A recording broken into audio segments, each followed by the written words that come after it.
எல்லாருக்கும் வணக்கம். இந்திய அரசியல் சாசனம் நம்ம தமிழ்நாட்டில் இருக்கிற எல்லாருக்குமே கொடுத்துருக்கிற உரிமையில் ரொம்ப ரொம்ப முக்கியமானது ஓட்டிங் ரைட், வாக்குரிமை. ஒரு மனுஷன் உயிரோடு இருக்கான்றதுக்கு அடையாளமாக இருக்கிறதுல அவனோட ஓட்டுரிமை ரொம்ப முக்கியம். அதனால தான் voting is not only our right but also our life. ஒரு முக்கியமான விஷயத்தை பற்றி இப்போ நான் உங்ககிட்ட ஷேர் பண்ண போகிறேன். இது நான் ஃபஸ்ட்டு கேள்விப்பட்ட உடனே எனக்கே ரொம்ப ஷாக்கிங்காக தான் இருந்தது. இப்போ நான் பேசிகிட்டு இருக்கிற இந்த நேரத்தில் தமிழ்நாட்டில் இருக்கிற நம்ம யாருக்குமே ஓட்டு போடுற உரிமையே இல்லைன்னு சொன்னால் நம்புவீங்களா? நான் நீங்கள் உட்பட யாருக்குமே அது இல்லை. நான் பயமுறுத்துறேன்னு நினைக்காதீங்க, அதுதான் நிஜமும் கூட. கொஞ்சம் ஏமாந்தால் நம்மளை மாதிரியே இன்னும் லட்சக்கணக்கான பேருக்கும் இதே நிலைமை தான். ஓட்டு போடுற அந்த உரிமையே இல்லாத மாதிரி ஒரு நிலைமை வந்தாலும் வரலாம். இதுக்கு மெயின் ரீசன் அந்த எஸ்ஐஆர், ஸ்பெஷல் இன்டென்சிவ் ரிவிஷன், சிறப்பு தீவிர திருத்தம். இப்போது இந்த எஸ்ஐஆர் நம்ம தமிழ்நாட்டில் எப்படி ஒர்க் ஆக போகுது? கடந்த ஜனவரி மாதம் எடுத்த அந்த கணக்கெடுப்பில் 6,36,00,000 வாக்காளர்கள் நம்ம தமிழ்நாட்டில் இருக்கிறாங்க. ஆனால் அவங்க யாருக்குமே இந்த ஓட்டு போடுற உரிமையே இல்லை. அந்த பிஎல்ஓன்னு சொல்லுவாங்க, பூத் லெவல் ஆஃபீஸர்ஸ், வாக்குச்சாவடி நிலை அலுவலர். அவங்க தான் வீடு வீடாக போய் அந்த ஃபார்மை கொடுப்பாங்க. அதை நம்ம ஃபில்அப் பண்ணி கொடுக்கணும். அதை தேர்தல் ஆணையம் அதை எடுத்துகிட்டு போய் அதை ஸ்க்ரூட்டினைஸ் பண்ணி அது எல்லாமே கரெக்டாக இருக்கான்னு செக் பண்ணி பார்த்ததுக்கப்புறம் அந்த வாக்காளர் பட்டியலை வெளியிடுவாங்க. அந்த வாக்காளர் பட்டியலில் நம்ம பேர் இருக்கணும், அப்போ தான் நம்மளால் ஓட்டு போட முடியும். அந்த புது பட்டியல் வர்ற வரைக்கும் நம்ம வாக்காளர்களான்றது அது உறுதியே செய்ய முடியாது. இன்கேஸ் அந்த புது பட்டியலில் நம்ம பேர் இல்லைன்னா அது ஒரு தனி ப்ராசஸ், அது ஒரு தனி ஃபார்ம், அது ஒரு தனி கிளைம்ன்ற மாதிரி அது ஒரு வேறு வேலை. ஸோ இந்த மாதிரி நிறையா சிரமங்கள் குழப்பங்கள் இருக்கிறதுனால மக்களுக்கு இது மேலே ஒரு கன்ஃபியூஷன் ஒன்று இருக்குது. இது என்ன வெரிஃபிகேஷனா இல்லை ஒரு மறைமுக ரீரெஜிஸ்ட்ரேஷனா இல்லை இது ஒரு நியூ ரெஜிஸ்ட்ரேஷன் மாதிரியே தானா அப்படின்ற மாதிரி நிறைய கன்ஃபியூஷன் இருக்குது. அவங்க செய்ய வேண்டியதெல்லாம் ஒன்று தான். இந்த மாதிரி வீடு வீடாக போய் அந்த என்யூமரேஷன் ஃபார்ம் நம்ம ஃபில்அப் பண்ணி கொடுக்கும்போது அதுக்கான அக்னாலேஜ்மெண்ட்டை அந்த பிஎல்ஓ அந்த ஆஃபீஸர்கிட்ட இருந்து நீங்கள் வாங்கிக்கணும். அது ரொம்ப ரொம்ப முக்கியம். இது நான் சொல்கிறது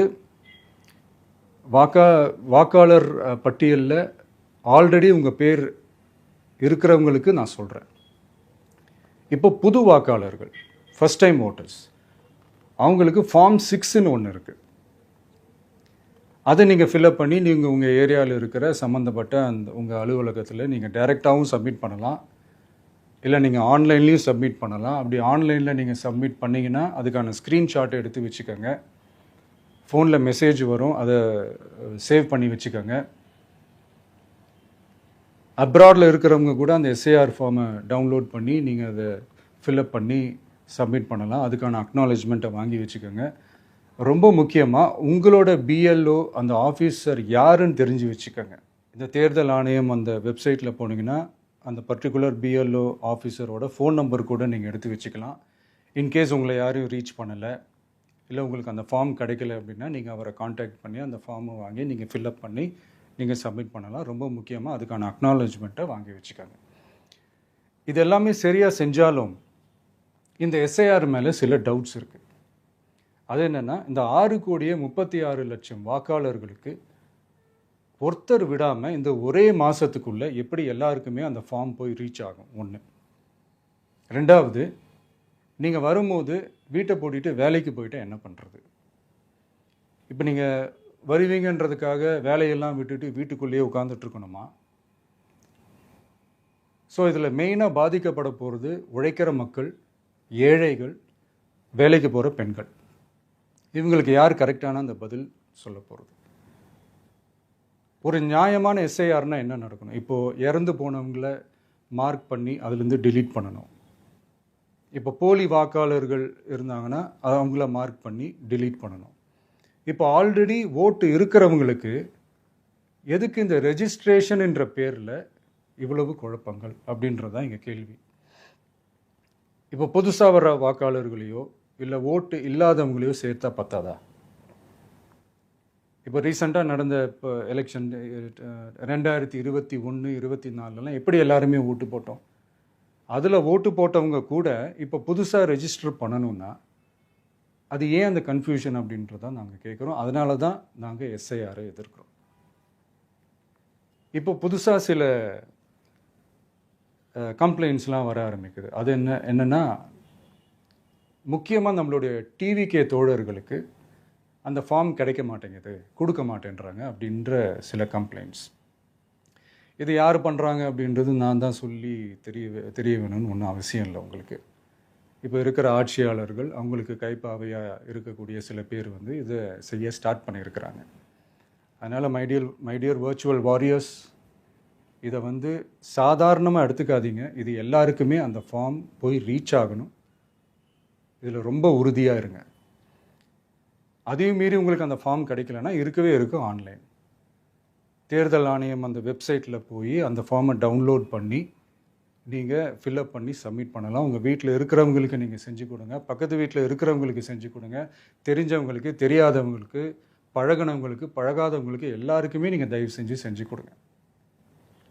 அண்ட் ரொம்ப முக்கியமாக நம்ம ஜென்சி கிட்ஸ், நம்ம ஃபஸ்ட் டைம் ஓட்டர்ஸ், நம்ம புது வாக்காளர்கள், நம்ம நண்பா நண்பிகள், அவங்க ரொம்ப கேர்ஃபுல்லாக இருக்கணும்.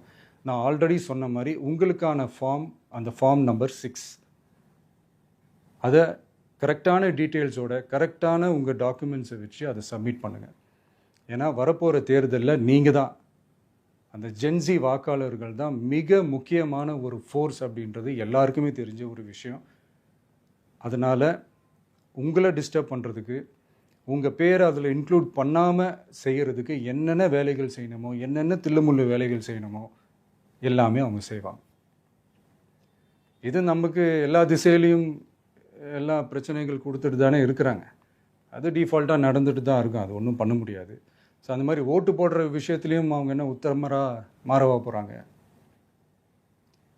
இப்போ நான் சில மீட்டிங்ஸ்லலாம் ரிப்பீட்டடாக ஒரு விஷயம் நான் சொல்கிறேன்ல, 2 பேருக்கு நடுவில் தான் போட்டி அப்படின்ட்டு. அது மேடைக்கு மேடை அவங்க அதை ப்ரூவ் பண்ணிகிட்டு இருக்கிறாங்க. அதனால் தோழர்களே, வரப்போகிற தேர்தலில் நம்ம யாருன்னு காட்டணும், நம்ம பலம் என்னன்னு காட்டணும். அதுக்காக அந்த பலமான, அந்த பவர்ஃபுல்லான ஆயுதத்தை நம்ம கையில் எடுக்கணும். அந்த ஆயுதம் வேறு எதுவுமே இல்லை, ஓட்டு, வாக்கு, ஜனநாயகம். அது இருந்தால் தான் நம்ம அந்த வெற்றியை நோக்கியே நம்மளால் பயணிக்க முடியும். தமிழ்நாடே அந்த வாக்குச்சாவடி முன்னாடி திரண்டு நிற்கணும். அதை பார்த்துட்டு தமிழ்நாடே தமிழக வெற்றி கழகமா, இல்லை தமிழக வெற்றி கழகம் தான் தமிழ்நாடா அப்படின்ற மாதிரி இருக்கணும். வீடுன்னு ஒன்று இருந்தால் தான் ஓடு மாற்ற முடியும்னு அறிஞர் அண்ணா அவர்கள் சொல்லியிருக்கிறாங்க. அந்த மாதிரி ஓட்டுன்னு ஒன்று இருந்தால் தான் இந்த நாட்டையே காப்பாற்ற முடியும்.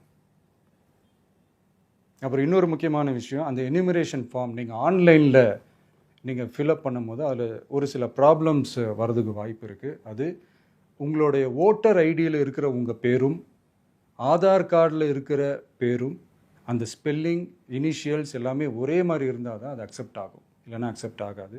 அது கொஞ்சம் கேர்ஃபுல்லாக பண்ணுங்கள். அது கொஞ்சம் யூசர் ஃப்ரெண்ட்லியாக இருக்கலாமேன்னு கேட்டதுக்கு அதெல்லாம் முடியாது, அதுக்கெலாம் வாய்ப்பு இல்லை, அதுக்கெலாம் ஆளுங்க இல்லை, பண்ண முடியாதுன்னு ரிப்ளை பண்ணிட்டாங்க. ஸோ அதனால் மைடியர் டிவிகே தோழர்களே, மைடியர் ஜென்சி படை பலமே, உஷாராக இருங்க, கான்ஃபிடெண்ட்டாக இருங்க, நல்லதே நடக்கும், வெற்றி நிச்சயம். மீண்டும் சந்திக்கும் வரை நன்றி, வணக்கம்.